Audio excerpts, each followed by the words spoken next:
이재명 대통령 취임 100일인데 오늘 한겨레 신문이 한국정당학회하고 함께한 여론조사 결과를 봤더니 국정 운영에 대한 지지도는 긍정평가 62.7% 이렇게 조사가 됐는데 이건 뭐 평균적인 조사 내용과 다를 바가 없는 것이고요. 이게 패널 조사다 보니까 같은 집단을 가지고 이제 여러 차례 조사를 한 사안인데 대선 전 같은 경우에는 1차 패널 조사에서 이재명 대통령을 지지하지 않던 응답자가 쉽게 얘기해서 지금 지지를 밝힌 62.7% 중에서 23.1%가 지지를 하지 않았던 응답자다. 다시 말해서 지금 현재 지지하고 있는 4명 중에 1명은 쉽게 얘기하면 이재명을 새롭게 지지한 뉴 이재명 유권자다. 이런 평가가 나옵니다. 변호사님. 예.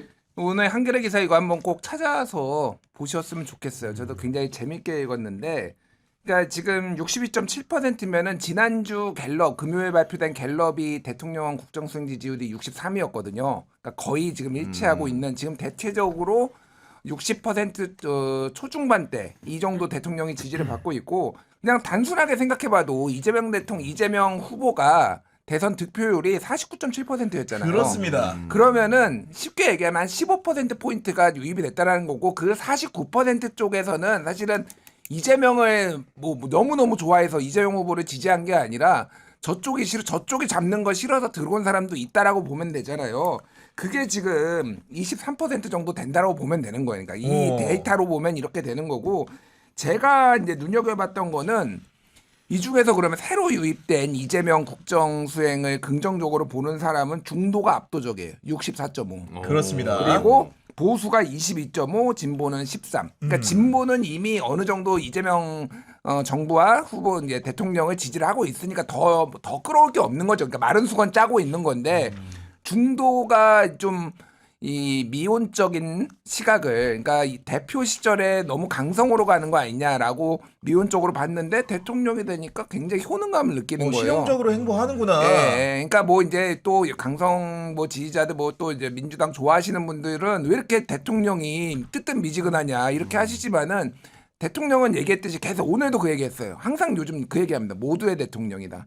예, 그 얘기를 하는 거는 결국은 안정적인 국정 운영이 되려면은 대통령 국정 수행 지지율이 높게 나와야 돼요. 그거를 윤석열이 그거를 보여줬잖아요. 뭐 하고 싶어도 국정 수행 지지율이 안 나오니까 뭐 하나 못했거든요. 그러니까 물론 본인이 못한 거 원래 못한 것도 있지만은 그러니까 이런 것들이 지금 전체적으로 국정 운영 기조에 녹아 있다 이렇게 보면 될 것 같아요. 네. 그리고 이제 뉴 이재명이라고 불리는 유권자들의 유입 경로를 분석을 해봤더니 과거에 김문수를 지난 대선 때 이제 지지한다고 밝혔던 분들의 13.7%가 해당 조사에선 유입된 걸로 나타났고 그리고 이제 개혁신당 이준석 후보를 지지했던 유권자 층에서는 무려 이 조사에서는 49%가 이재명 지지로 유입됐다 이랬는데 왜 이런 변화가 있었을까요?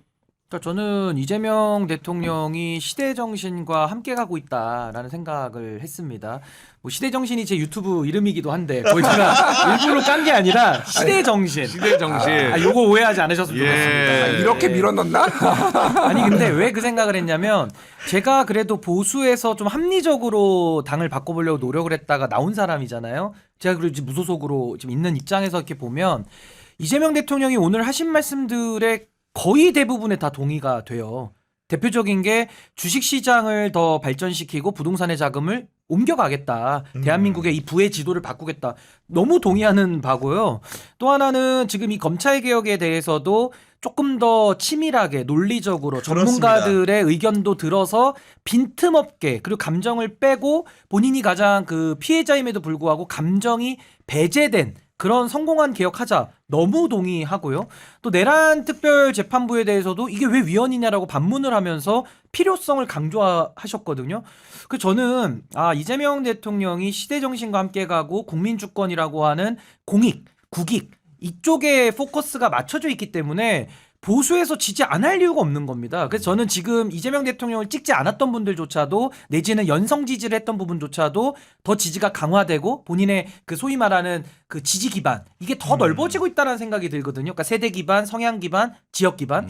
그래서 저는 이재명 대통령 참 잘하고 계시고요. 저는 앞으로도 더 잘할 가능성이 매우 높은 그런 희망을 본 기자회견이었다. 저 그렇게 생각합니다. 그리고 이게 절대적인 지표는 아니지만은 대선 무렵에는 이준석 후보를 지지했던 분들 중에서 이렇게 그 성향이 바뀌어가지고 이재명 대통령에 대한 지지를 밝힌 분들이 늘어난 이유 그런 것들은 좀 어떻게 봐야 될까요? 그게 이제 성향이 바뀐 게 아니고요. 뭐 이준석 대표도 일정의 지지 기반이 있죠. 한 3% 나오지 않습니까?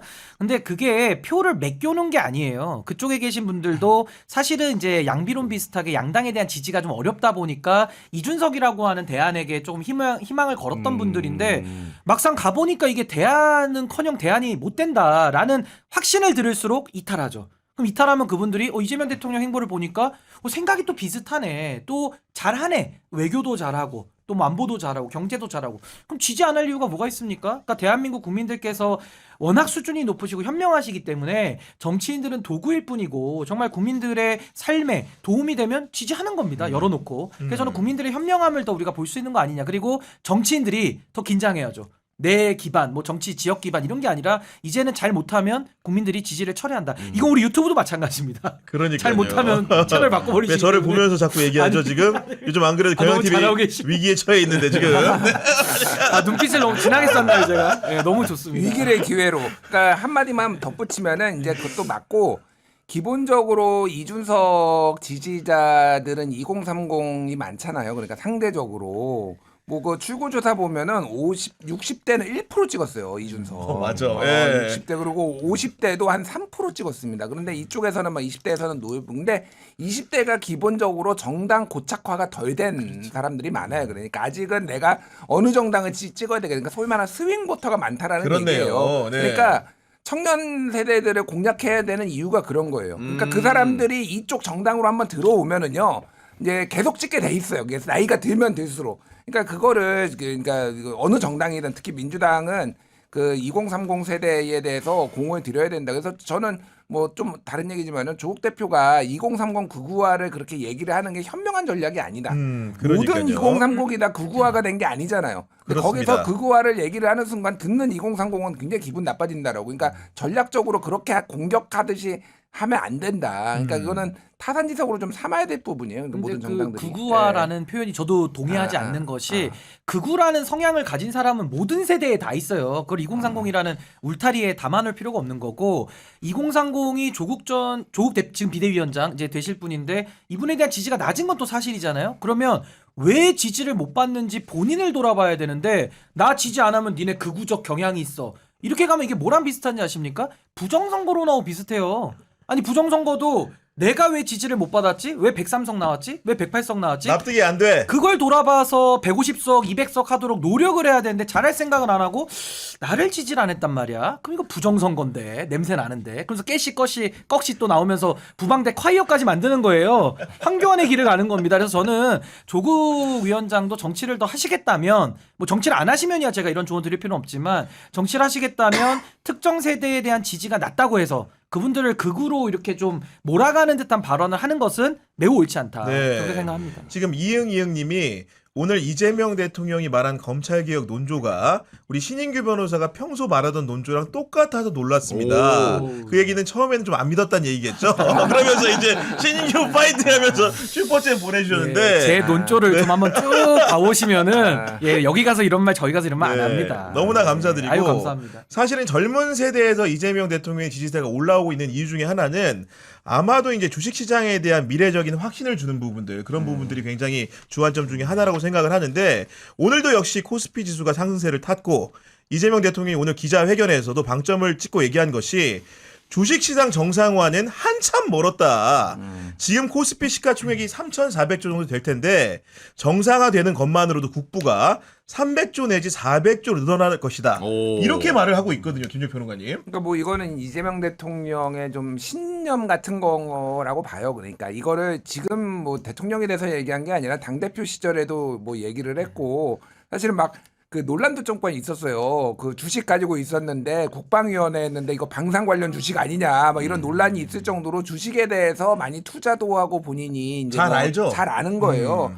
그래서 저도 이제 일정 정도 동의하는 거는 우리나라 주식이 저평가돼 있는 건 말 코리아 디스카운트가 있는 거는 맞고 근데 그건 윤석열 전 대통령도 그 코리아 디스카운트 얘기하면서 정상화하겠다고 얘기했는데 공매도를 없애는 방식으로 전 세계 기준이 공매도가 다 있는데 그러니까. 공매도를 일부 없애라고 하는 여론이 있다고 하더라도 공매도가 기울어진 운동장인 거, 그러니까 기관이나 외국인 투자자한테 너무 유리하게 돼 있는 거를 시정할 생각을 해야지 뭐만 있으면 없어버리려고 그래. 그러니까 그런 식으로 접근하면 안 되고 차분하게 이 시장을 계속 키우겠다라는 시그널들을 하루가 아니라 이틀이 아니라 계속적으로 준다. 그래서 요즘 증시는 사실은 이제 뭐 그것만으로 그러니까 증시가 오르는 게 이재명 대통령이 엄청 잘해서만으로 뭐 설명되지는 않고요. 세계적인 분위기도 있죠, 당연히. 나스닥도 네. 오르고 지금 전체적으로 지금 시장이 다 오르고 있으니까 영향이 있지만은 그렇다고 이 이재명 정부의 기조가 영향을 안 준 거냐? 저는 분명히 줬다고 봐요. 그러니까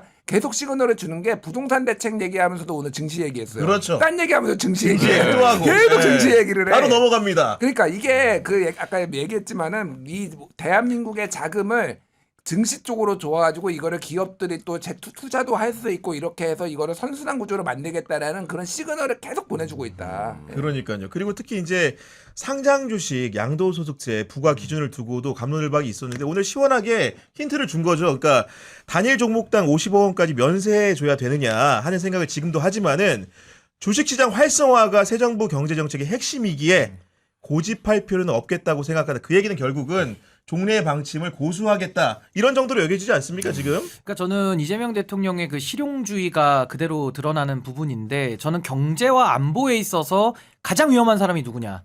답을 확신하는 사람이 가장 위험해요. 아, 이게 왜냐면은, 정답이다. 예, 내일 일을 우리가 모르는데 그렇죠. 내일을 우리가 기조와 방향성을 가지고 가는 건 제시돼야 되지만 뭐 32%가 정답입니다. 이렇게 얘기할 수는 없는 거예요. 그거 어떻게 합니까 우리가 미래의 일을. 그래서 저는 이재명 대통령의 관점 자체, 그러니까 주식시장으로 부의 이동을, 부의 시프트를 가져오겠다. 이거 너무 좋지 않습니까? 그럼 주식을 가지고 있는 사람들도 주식시장이 활성화되면 좋고 기업도 좋고 또 부동산으로 고통받는 분들도 부동산 가격이 안정화 합리화되면 다 좋은 거예요. 그래서 전 이런 부분에 대해서 지금 양도소득세 관련된 기준을 가지고 논의하는데 몇 퍼센트를 하자. 이걸 가지고 정치권에서 갑론을박 할 필요는 없다고 저는 생각합니다. 그러니까 방향을 어디로 가져갈 거냐. 요 정도에서 우리가 논의를 하고 실무적인 부분들은 아니 상황에 따라서 10%할 수도 있고 20%할 수도 있고 조율할 수 있는 거 아닙니까? 그래서 저는 이런 식의 방향을 좀 열어놓고 대화하는 게 좋겠다. 네. 그런 차원에서 이재명 대통령이 오늘 주식시장에 대한 강조 또 강조를 이야기했고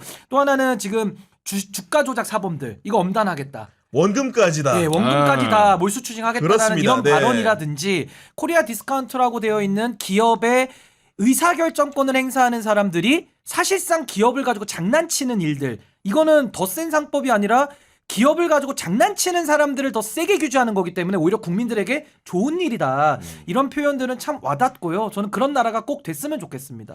예전에 댓글에 약간 이거는 오해를 풀어야 될 것 같아요. 다른 방송에서 제가 코스피가 3,500 못 넘는다라고 얘기했다라는 누가 말씀하시는데 그런 얘기를 아니 합니까? 그게 아니라 네. 저는 그런 말 한 적 없어요. 예. 그렇군요. 5,000을 넘기는 힘들다. 아, 5천을 넘기는 힘들다. 코스피 5천 위원회가 있는데 솔직히 그거는 조금 이 우리나라 경제 상황으로 봤을 때 코스피 5천은 힘들다. 그러니까요, 하지만은 네. 3,500원 제가 얘기한 적이 없습니다. 아, 김준일 네, 선배에 대해서 네. 많은 분들이 오해를 갖고 계신데 사석에서 얘기하면 그런 분 아닙니다. 여러분들 어떤 오해하지 분이야? 좀 마시기 바랍니다. 왕수박.